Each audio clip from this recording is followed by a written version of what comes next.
Welcome to Rich Woman Rising. I'm your host, Eloise Tompkins, and I'm a money coach and psychologist, and I help women just like you to rewire their nervous system's response to money so that you can make more of it without the anxiety and fear holding you back. And today, I want to talk to you about a concept that has been playing on my mind a little bit through a recent, up level that I've observed myself go through over the last 12 months. I was thinking 12 months, probably longer, but certainly something I've been noticing within myself. And I was thinking, how did I get here? And I realized this is why. So it made me think that it will be relevant to you as well. And I really wanted to share it. So imagine when you're a kid and you're at school, you were getting fitted for a school uniform. Did anyone else hate that? I hated going in and getting fitted for school uniforms, mostly because I was forced to wear dresses at school, which I hated. But gosh, that conditioning runs so deep around gender and what you should wear. Anyway, dresses, and I would always get a dress that was too big. That would be what my parents would do. They'd buy a dress, it would be huge, I would be swimming in it. And as the year went on, the dress would fit. It would become kind of like that perfect fit. And by the end of the year, it was too small. And I would have shut up, grown heaps, and the dress would be just super short and it would be super uncomfortable. And we didn't choose that. We didn't choose our uniform or a lot of the times clothing that we got. And it was just given to you. For a while though, it worked. It worked in that middle point, right? But eventually you had to step into something bigger. And this is exactly how our identity works, especially as it relates to money. Identity isn't just who you are, which is what a lot of people think. And I see this with particularly people pleasing. I'm just a people pleaser. I'm like, no, you're not. You have been conditioned to be a people pleaser. But our identity is what has been conditioned into us. Now, there are things, and when I talk about being conditioned into us, what I mean by that is our experiences from our childhood, the beliefs that have kind of been passed on to us, the generational stuff that comes from not only our parents, but from generations before. All of those things shape how we see ourselves and the world around us. It's almost like it's the lens in which we view the world from, which is why, sometimes you'll come across somebody who has a completely different way of viewing the world as you. And you're like, how? How do you view the world in that way? That just makes no sense to me. You have had different experiences, different realities, and see the world in very different ways. And a lot of our identity isn't consciously chosen. We aren't born going, this is who I'm going to be. And it's why you'll see, siblings who are separated, like at adoption, like they've been adopted into different families, and they'll have different identities. They're going to have some traits that are similar. They're going to have some characteristics, maybe some heritable things that will be consistent between them. But ultimately, they're going to have different identities in terms of the way that they see the world based on how they were raised. And we don't get to consciously choose that. It'd be nice if we did, but when we're born, we don't get to consciously choose it. It's just like the uniform, it was given to you.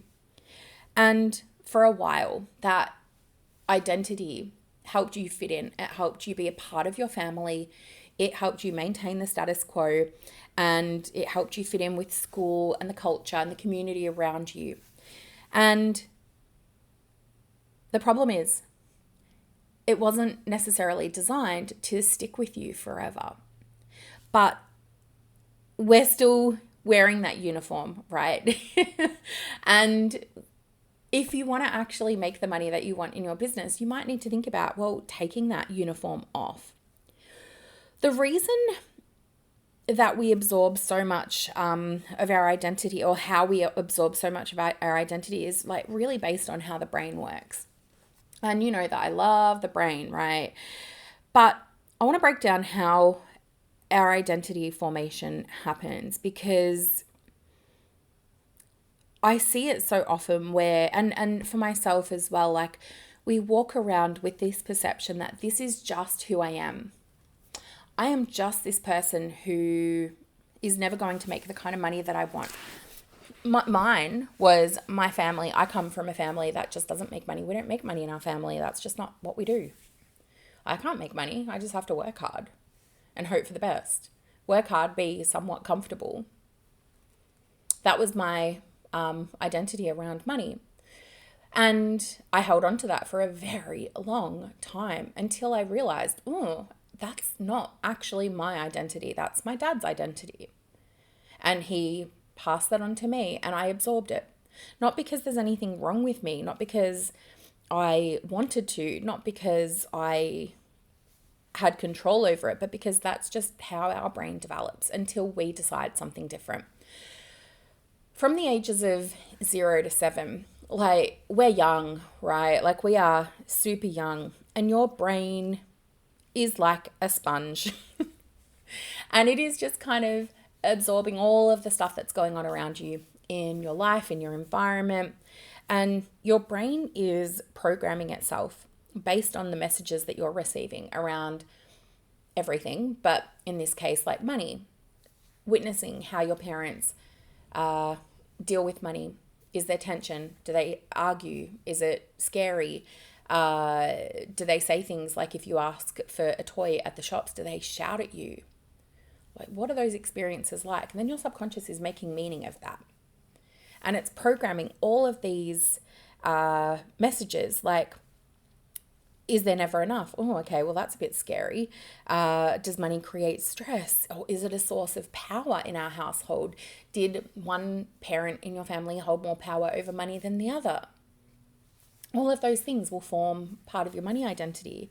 Then it will also be forming things around like success. Do you have to work hard to be successful? Do rich people get judged? Or what is it like when we drive past somebody who has a expensive car? Do my parents make a comment? Again, not things that we're consciously aware of. They're just programming into our brain. And even things like self-worth. A lot of us were celebrated when we achieved something. When we have achieved like an A at school. But then we didn't really get acknowledged when we got a C. It was like, well, you can do better than that. Like, why did you get a C for? And that leads us to question, do I have to be good? Do I have to perform well to be accepted? And it's not just at school. It can be things like, I've worked with a lot of elite athletes, and they would tell me things like, I would only get praised if I got gold medal. And if I didn't get a gold, then my parents would be like, what the fuck? Or it might not be their parents, it might be their coaches. They would often talk about having coaches who were very strict. And those experiences shaped their identity around work. And it's not just in their school or sporting or academic life, it then filters across to business. Because when you have an identity, it doesn't just go, oh, okay, well, that's great for sport, we'll just leave it there. No, it doesn't work that way. It comes across to all areas of your life. Then when we start to get a little bit older, into, I guess, our early teens, we start to, like, our brain is starting to learn by kind of repetition. So we've absorbed all of these patterns in our family. We've absorbed all of these dynamics. We've kind of figured out where we fit in the family. And then they get reinforced by things like, family expectations. And you might have heard, I don't know, in your family, things like, well, this is just how we do things in this family. And you might think that it's a stupid way of doing things, but you're a kid. You can't say that. Like, it's really difficult to challenge that, right? So that's the way you do things. Or maybe at school, there was this sense of, you just follow the rules. Don't challenge the system. And if you do something that is a little bit left of center, then you get in trouble for it. And some kids do go down that path. And I have a lot of views around school and education and academics, because I think that academia is not the only way to teach. But anyway, that's a side point. I used to be a school teacher and hated it, but I have a lot of views around school and authority and how schools run, because I think too many kids need to follow a set structure. Anyway, I'm going down the garden path, but how we are at school can influence our identity as well. And there's not, I guess the reason that it bugs me so much is because there's not a lot of opportunity for kids to really form their own identity. They're really boxed into, you do it our way. You need to fit in with what is already happening in the world, rather than allowing that kid the opportunity to have a little bit more freedom to express themselves and to develop themselves in a way that feels good to them. And that then leads to us as adults kind of going, who the fuck am I? And how did I get this identity? I didn't sign up for this. And you're right, you didn't sign up for this. It was just kind of handed to you, which is why we're talking about it today, because you actually have the power to change it. You just need to actually be aware that you have the power to change it. And then also, and you'll hear me talk about this a lot, is that social conditioning, right? Of, good girls are quiet and good girls do this and blah, blah, blah. I remember when I was in year 7 at school, we had this stupid thing where you got to take a day off, but work at school. So you wouldn't be in classes, you would be working, and you would be doing things that like admin needed help with or the teachers needed help with. So for example, back in my day, we would have manual rolls, and we would have to have all the rolls printed out for all of the classes all across the school. And we'd have to go to every single class and get the teacher to take the roll. And I walked into one classroom, and it was a teacher who was very strict and fierce, and quite frankly, she intimidated the heck out of me. So I walked into her classroom, and she was teaching like an older year level, and I was intimidated. I was in year 7. I was like this, little French fry of a kid, and walking into this older class, like I was terrified, and my words wouldn't come out. And she yelled at me in front of the entire class. And I was mortified, because I remember just thinking like, I didn't mean it. I was just really, really anxious. And she made a comment, like, you don't act like that.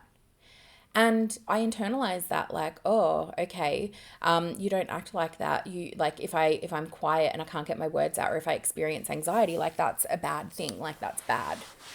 And funnily enough, it just made me more anxious around her. But that's how we start shaping our behavior to fit in. So in her classes, I tried really hard to be the kind of student that she wanted. Not because I wanted to be, but because that's what I thought I needed to do, like in that moment, to fit in.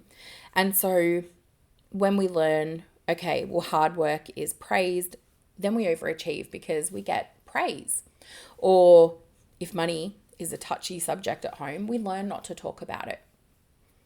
Or if wealth is judged in our household, like you drive past a car and that's an expensive car, and your parents make a comment like, oh, well, they have loads of money, and it's said in a really mocking, condescending tone, you learn to associate wealth as bad. And so you're going to subconsciously reject it, because if you have wealth, that inner child part of you thinks that you're going to get rejected by your parent. Not logical, not conscious. I know. These are the depths of our identity, though, and how they can influence us. And so what then happens is, by the time we get to adulthood, we are no longer absorbing our identity. It is living. We are living it. And so, so it is kind of a part of us now. And before, we were just kind of trying it on, and then it fit. It fit while it worked. And now it's too tight and it's strangling us, but we're going to keep wearing it anyway, because we don't know that we can take it off. And what that looks like is, like if we do have these beliefs of money being hard to make, then we kind of push it away. And I know I have been guilty of this, like working with coaches and they're like, oh, well, have you tried this? I'm like, no, it doesn't work. Not going to work for me. And now I look at that and I'm like, oh, okay. Yeah, that was my fear coming out. Subconsciously trying to push it away because I am not the kind of person who can make money, which is my identity. So my brain is going to reinforce that. Or if you believe that people who do have money, who are wealthy, are going to be judged, then you're more likely to play small, right? Like you're more likely to stay stuck doing the same things in your business, even though you say you want more, because deep down, maybe you're aware of it, maybe you're not, because there's this deep rooted subconscious chord within you that says, that's just not what you do. That's not your identity. That doesn't fit. And your identity, like the thing is, it can feel like who you are. And I think this is the really difficult thing, because it just feels like this is who I am. And I know for me, it was very much like that. Like, this is just who I was. I didn't think that I could be somebody who, well, one, ran my own business, or two, could make money running my own business. Like, I just did not believe that could be my identity, because your identity can be so like a glove, right? Like it fits, even though it's a glove that's kind of strangling you, because you don't feel aligned. You know that there's something different out there, but it also seems so far away. It's kind of like if you had an alternate reality. And I used to say this to myself, like, oh, well, if I had different parents, or if I had parents that were emotionally supportive, then maybe I could have been that person. Maybe I could have been that person who ran a business and made multiple seven figures and did this and this and this. But then I would say to myself, but I wasn't. So this is my reality. This is my life. This is what I'm stuck in. This is what I'm trapped as. But then one day I woke up and it was a bit more than just waking up and realizing. I had this experience, and I feel like I've shared this before. You might have heard this already, but I had this experience where one day my dad had called me at like 8:00 in the morning, and I am not a morning person. I also struggled with that part of my identity for a long time because I really wanted to be a morning person. I am not a morning person. Anyway, cannot be a morning person. Woke up in the morning to hear my dad's a call from my dad, and I almost didn't answer, but I did. And I picked up the phone. I was like, what do you want? Because we'd had a fight the day before. And I was annoyed that he was calling. Anyway, turns out he was having a stroke, and called an ambulance, saved his life, wonderful daughter, all of that jazz. And then a couple of months after his recovery, he came to my house. He sat beside me and started to get involved in this money conversation. And money with us was like a conversation where, thinking about who had power in the household, he had power around money, and he would use that power against me as a way to show love. And it would kind of be our dynamic, and it wasn't healthy. I didn't realize it though at the time, because again, it was my identity. Didn't realize. I knew that I didn't like it. I knew that it was holding me back, but I didn't realize I could actually change it. And now I look back and I'm like, oh my God, like, wow, that's wild. I've come so far. But at the time, that was my reality. Anyway, we had this massive blow up where he kept talking about money. I didn't want to talk about it because I knew how the conversation would end up. And he looked at me, and for the very first time, he said the thing that had always underlined everything he'd thought, but he'd never said out loud. He looked at me and he shouted at me, "You'll be nothing without me." And I was like, oh my God, I've given so much weight to this man who never has believed in my ability to create my own success. And I have been sabotaging myself to fit into his beliefs about me. And it was just this massive wake up moment that I had where I was like, holy fuck, I've been playing into this. And the only person who it's benefited is him. And it wasn't even benefiting him because nothing I did, even if it was aligned with what he said he wanted, was never enough. So something snapped in my mind at that moment. And I was like, oh shit, I only have one life. And that was my turning point. And from there, like, I've not looked back. I have been peeling back the layers upon layers of what my conditioned identity was and choosing what parts to let go of because they don't belong to me and I don't want them, and choosing to step into who I am. And, you know, I think it can be a path of self-discovery because when you have this identity that has been part of you for such a long time, letting go of that can feel really confronting. And some people don't want to let it go. I used to see this all the time as a psychologist. I would have clients that would come in and they would be like, my mother is toxic. And they were right.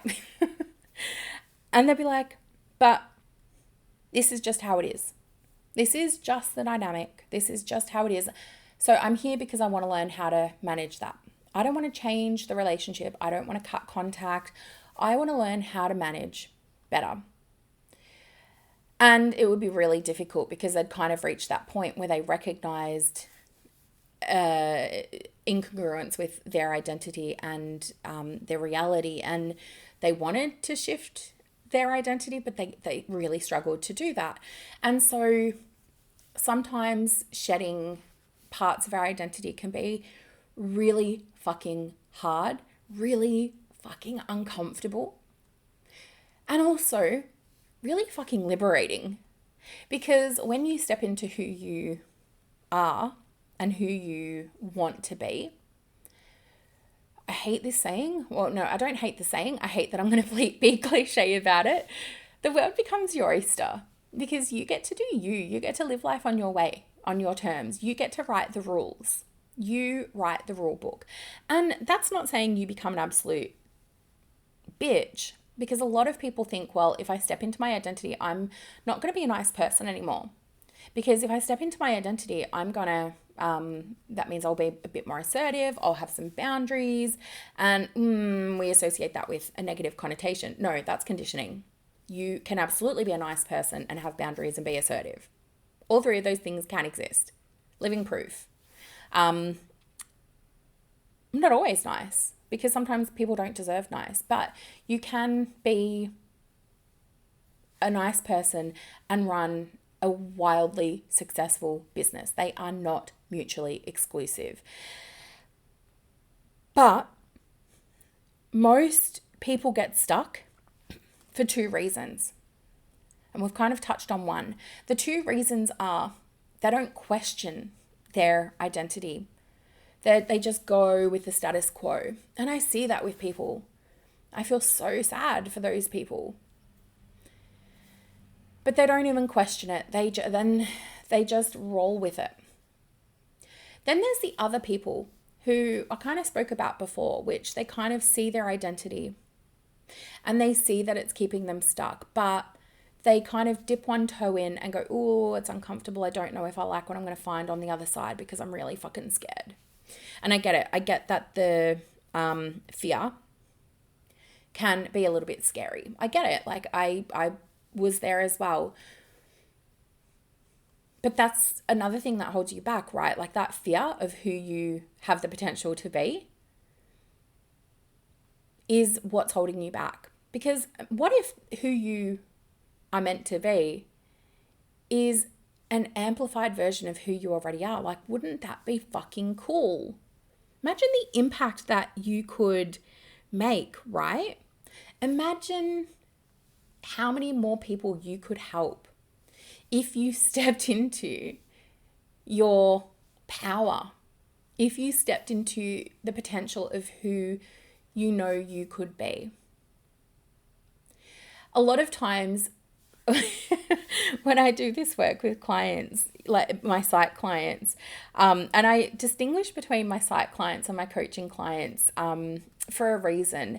And the reason that I distinguish between the two is because my coaching clients have already done a lot of the therapy work before. They've kind of walked this path and they have this awareness. Whereas with my psychology clients, we're starting I guess earlier in the journey a lot of the time, and it's a lot of kind of just awakening, like, oh my god, and like it's deer in headlights kind of a thing. And I have had some beautiful clients site clients where they're like, oh Ellie, sometimes I just want to go back on the other path, the path of the old identity and the path of not knowing. I'm like, look, I totally get it. Because sometimes that familiar is safe, right? We like to be safe. That familiar also gets you to the place that you already know. You're very familiar with where the place is that you know. And choosing to explore your identity, choosing to explore whether or not your beliefs serve you, whether your thoughts are serving you, whether your choices and behaviors align with who you are, can be kind of confronting. And it doesn't have a path of certainty. It doesn't guarantee the same familiar. I would argue that that path actually guarantees joy, happiness, and contentment, even if it's hard. And a lot of times we don't want to let that go because of what feels safe in the moment. And sometimes it means letting go of things that we didn't expect to let go of. I remember someone said to me once, like, oh my goodness, Ellie, if I ever worked with you, I think I would divorce my husband. And I felt really sad because I was thinking to myself, actually, a friend helped me realize this the other day because I was sharing this with them, and they said, so what they heard was, Ellie, if I worked with you, I would feel so empowered and I would feel so motivated and so fucking confident in myself that I would have no fear breaking up or separating from my husband. And I was like, yeah. But they didn't want that. They didn't want that identity for themselves because that would come at a cost for something that would be too difficult for them at that point in time. And I get it. Sometimes we don't want to shift our identity, or maybe we want to play around with it and we, don't want to dive all in. And look, I don't want you to dive all in either. I think diving all in to shift an identity, like, that's tough, right? Like, we don't want to do that. But at the same time, we want to do it in a way that is gradual, which is exactly why I've created Regulate to Riches, which is a program that helps you start that nervous system shift. Because ultimately, our identity is so familiar in not just our beliefs, not just the way that we think, not just the way that we speak and behave, but it is also embedded in our nervous system, because what our nervous system views as familiar and safe is what we're going to seek out and what we're going to replay. So I created Regulate to Riches so that you have the opportunity to be able to shift your nervous system's response to wealth in a gradual process, be able to have bite-sized micro experiences that help to regulate your nervous system so that you can begin that identity shift. So I'm going to pop the link of that in the show notes for you to take a bit of a look at. But what I really want you to understand is that your identity that you have, that was wired for your early survival as a child. You needed it to survive. But now you are an adult.